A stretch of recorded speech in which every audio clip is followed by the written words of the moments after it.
Olá, sejam bem-vindos a mais um episódio do nosso Fundamentos Teóricos e Metodológicos do Serviço Social. Hoje nós vamos para o terceiro vídeo, nós vamos falar sobre o positivismo. Positivismo foi uma corrente filosófica que surgiu na França no início do século XIX. O serviço social ele sofreu muita influência do positivismo, isso na década de 30, isso no seu início. Certo? Por isso que a gente vai estudar o positivismo hoje. O que é o positivismo, né? Ele surgiu na França no início do século XIX, foi inspirado no ideal de progresso contínuo da humanidade. Para eles, a humanidade sempre está em contínuo progresso. Ele defende a ideia de que o conhecimento científico seria a única forma de conhecimento verdadeiro. A metodologia básica positivista é a observação dos fenômenos, né? O criador do positivismo foi Auguste Comte, né? O iluminista francês e pai da sociologia. Dela se privilegia a observação, a imaginação dos fatos, desconsiderando completamente todo conhecimento que não possa ser comprovado cientificamente. Então, tudo que não é comprovado cientificamente não valia para o positivismo. O positivismo influenciou na época o Brasil, tanto que na sua bandeira, né, na nossa bandeira, existe a frase ordem e progresso, que para ter progresso é preciso ter ordem. Ou seja, não pode haver baderna, não pode haver você querer melhoria salarial, você querer uma melhoria de vida, tem que ficar sempre quietos para poder o progresso surgir.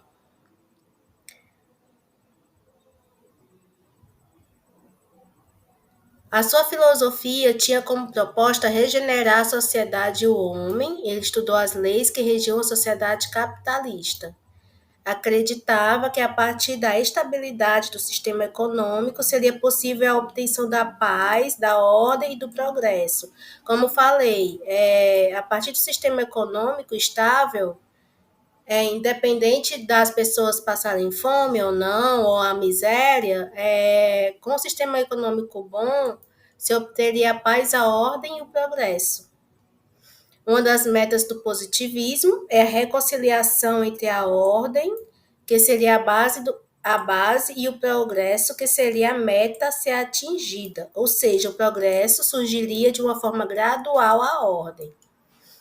O serviço social incorpora a filosofia de Comte, ainda que fosse divergente com as suas doutrinas cristãs devido à abordagem que Comte trazia da sociedade. A Igreja Católica jamais concordou com a sua concepção de mundo e universo, muito menos com a condição de que o pensamento positivo deveria ser usado para o recebimento da verdade. Porém, usou de sua filosofia para interpretar as relações sociais. A Igreja Católica ela queria o tomismo, né? O neotomismo, né, como base para o controle da questão social. Porém, nas relações sociais, nos estudos das relações sociais, se usou muito positivismo. A própria Igreja Católica se utilizou desse pensamento positivista. O positivismo chega ao serviço social brasileiro em torno de 1936, isso bem no início do serviço social, que tomou como base o positivismo.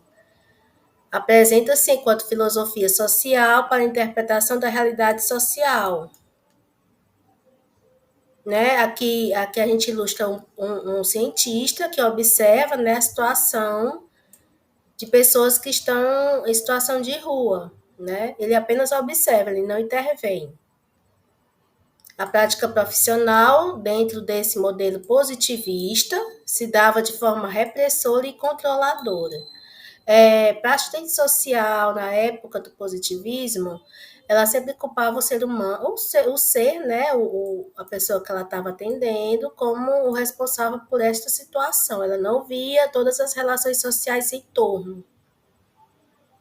Com caráter filantrópico e conservador vindo do neotomismo, serviu como forma de ajustar seus usuários à sociedade que pertenciam. Então, a função da assistente social positivista, nesse legado da teoria positivista, é ajustar o usuário ao sistema, para que ele fique quieto, para que assim o sistema possa ter a ordem e ter o progresso. Nesta perspectiva, o serviço social tinha como objetivo harmonizar as relações do indivíduo na ordem, que é a base, para que o capitalismo fosse à frente do seu progresso, que é a finalidade. Para Durkheim, o sociólogo, o Durkheim, ele também foi um teórico do positivismo, né? Do funcionalismo. Para Durkheim, o sociólogo deve seguir a mesma precaução. Ele deve definir o objeto da sua pesquisa de maneira mais objetiva possível. Para Durkheim, a sociologia é, assim, a ciência que se ocupa dos fatos sociais. Então, o que ocorre na sociedade, para Durkheim, é um fato social, certo? A análise sociológica precisa, além do objeto, de um método para abordá-lo de maneira científica, o que gera necessidade de algumas regras metodológicas.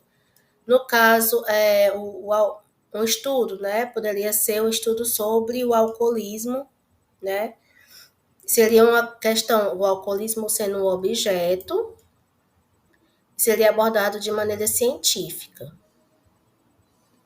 Como se fosse como se fosse uma patologia, uma doença, o alcoolismo no mundo, e que essa doença seria, no caso, o alcoolismo seria estudado, né? Como se fosse uma patologia. A questão social é naturalizada, tanto pelo pensamento positivista, conservador laico, quanto pelo pensamento confessional. O pensamento confessional é o pensamento da igreja, né? A pessoa não se desprovém de recursos financeiros por culpa dela e porque ela não está obedecendo a Deus. E na questão, no pensamento conservador laico, a questão social é naturalizada. É como se fosse a coisa comum do capitalismo, certo? Segundo Neto, José Paulo Neto, o pensamento social busca uma reforma moral do homem e da sociedade para preservar, conservar a propriedade privada dos meios de produção. Então, quem tinha, né, os meios de produção, estava ok. Então, contanto que as pessoas, né, a sociedade como um todo, ela não poderia questionar. Vamos passar agora para a fenomenologia, certo? A fenomenologia, ela também foi o pensamento que surgiu na mesma época e que também influenciou o serviço social, né? O Russell foi o principal teórico da fenomenologia. A fenomenologia, ela vai ver essa questão do indivíduo, né? É como se o indivíduo ele tivesse a culpa pela situação, pelo seu sofrimento, e a fenomenologia vai estudar esse comportamento dele.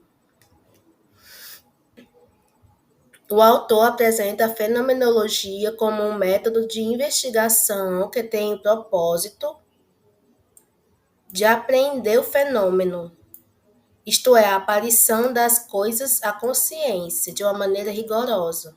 A fenomenologia, enquanto ciência dos fenômenos, busca compreender os objetos do conhecimento ou as experiências tal como aparecem, de modo como se apresentam a consciência.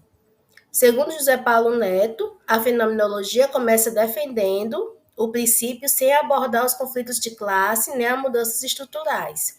Então, ela não vai se deter a conflitos de classes, ela não vai buscar o porquê da situação de uma comunidade ou a situação da questão social. Ela vai ver o indivíduo. Para ela, para a fenomenologia, não existe processos históricos, né? É o que é. Ela não introduz uma transformação da realidade, já que possui viés conservador. O princípio da fenomenologia está no conceito da intencionalidade, que significa justamente visar alguma coisa ou direcionar-se a algo.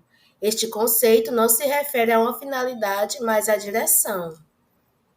Então, para Russell, que é o pai da fenomenologia e seu principal sistematizador, afirmava que a redução fenomenológica era o resultado do noema, e o que é vivido, e o noesa, o que se vivencia. Então, eu tomava muito como questão o que a pessoa acha da situação dela. Basicamente é isso.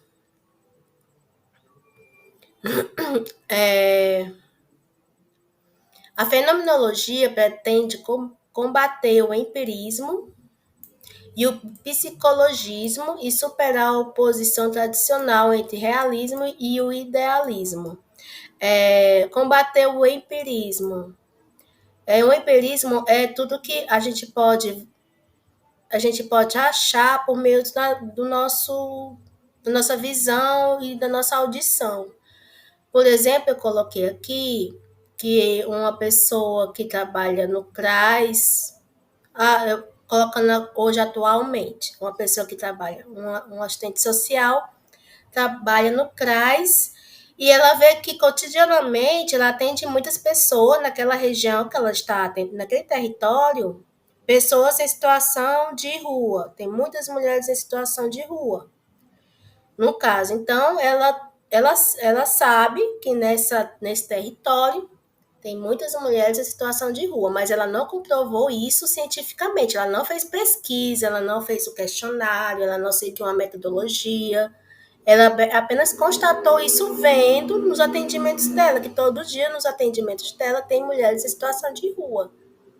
Isso ela está comprovando empiricamente, certo? Aí, o termo empirismo tem origem na palavra grega empéria, que quer dizer experiência. A partir da experiência dessa assistente social, que ela constatou que existe, né, pessoas em situação de rua, mulheres em situação de rua. Como o próprio nome sugere, essa corrente filosófica valoriza o conhecimento que advém da prática. Dessa forma, a teoria defende que os sujeitos desenvolvem seu aprendizado a partir dos sentimentos, as impressões e as percepções. Evidências empíricas. Um dos argumentos utilizados pelo empirismo são as experiências sensoriais, a observação da realidade, que é uma ação realizada pelos sentidos.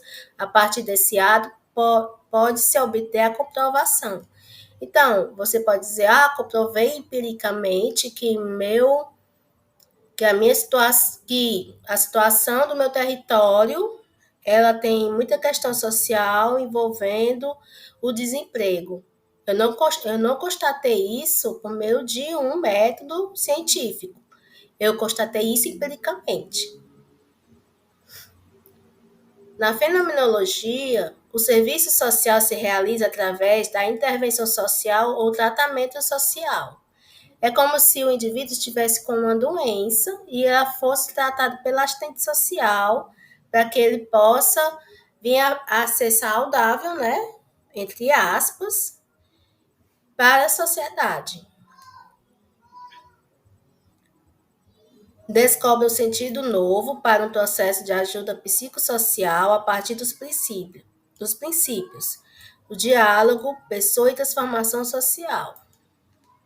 Trata-se de uma proposta onde se busca conceituar o sujeito como pessoa, o reconhecimento da sua condição humana, e não mais é visto como oprimido, alienado ou desajustado.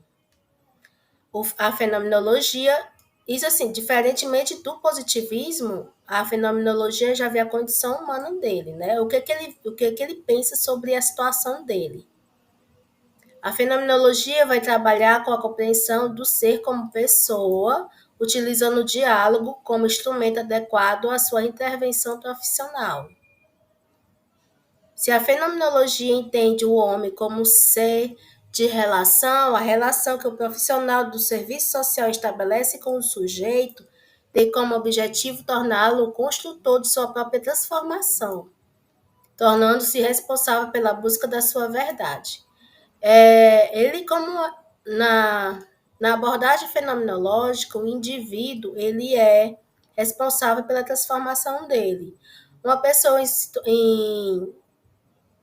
que está em situação de rua, ele vivencia a rua, então ele é atendido para que ele tome consciência da sua situação e que ele busque, na fenomenologia, né, com os atendimentos, a intervenção profissional, ele possa sozinho se reerguer, né, sair dessa condição. Não vê a questão social, ela não vê a relação histórica, né, da situação. Ela vê um indivíduo que ele é responsável pela sua transformação. Aí, como eu coloquei aqui, você é responsável pelo que ocorre em sua vida. O indivíduo é responsável. Cabe à assistente social fazer com que ele veja isso, que ele saia da situação. No próximo vídeo, a gente vai estudar sobre marxismo, a corrente que atualmente é o que a gente utiliza, né? A corrente histórico-metodológica. Então, até o próximo vídeo. E não se esqueça se você tiver interesse em adquirir o PDF, ele está aqui na descrição do vídeo.